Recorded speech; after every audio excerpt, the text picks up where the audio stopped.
లోన వేధింపులు భరించలేక ఓ యువకుడు బలవన్మరణానికి పాల్పడ్డాడు. హనుమకొండ జిల్లాలో జరిగినటువంటి ఈ సంఘటన చాలా మందిని కూడా ఒక ఆవేదనకు గురి చేస్తుంది. ఎందుకంటే యువకుల అవసరాల్ని ఆసరాగా తీసుకొని లోన్ యాప్ ద్వారా ఎంతో మందిని టెంప్ట్ చేస్తున్నారు. దాని ద్వారా ఎంతో కొంత డబ్బులు వాళ్ళకిచ్చేసి దానికి మించి కూడా డబ్బులు వసూలు చేస్తున్నారు. సమయకి ఇవ్వకపోవడంతోటి ఇక్కడ భరించరాని విధంగా అంటే ఎవరు వినరాని విధంగా మాటలతోటి అలాగే భౌతిక దాడులకు కూడా కొన్ని సందర్భాలు పడినటువంటి సందర్భాలు చూసాము. ఈ మధ్య లోన్ యాప్‌ల వేధింపులు భరించలేక చాలా మంది కూడా విగత జీవులుగా మారుతున్నారు. అందులో భాగంగానే అంటే నిన్న కూడా ఒక యువకుడు గోలి నవీన్ రెడ్డి అనేటువంటి ఒక యువకుడు కూడా బలవన్మరణానికి పాల్పడ్డాడు. దానికి సంబంధించినటువంటి వివరాలు తెలుసుకునేటువంటి ప్రయత్నం చేద్దాం. మరి బంధువులున్నారు, స్నేహితులున్నారు. స్నేహితులకు కూడా తనను క్షమించండి అని ఫ్రెండ్స్ ఎందుకంటే దూరం అవుతున్న ఇన్ని రోజులు కలిసిమెలిసి ఉన్నటువంటి ఆ స్నేహితులు తనకి ఎంతో సహాయం చేశారు.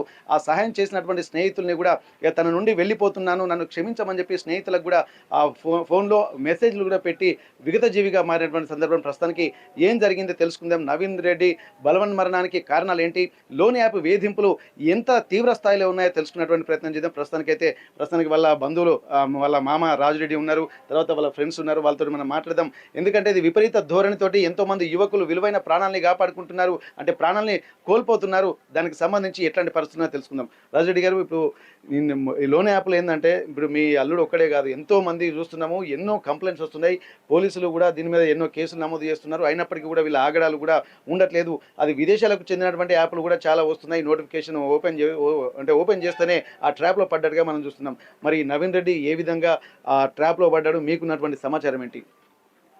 మొదటగా వాస్తవానికి గతంలో మనకు గూడా ఏమున్నాయనేది చెప్పాలి.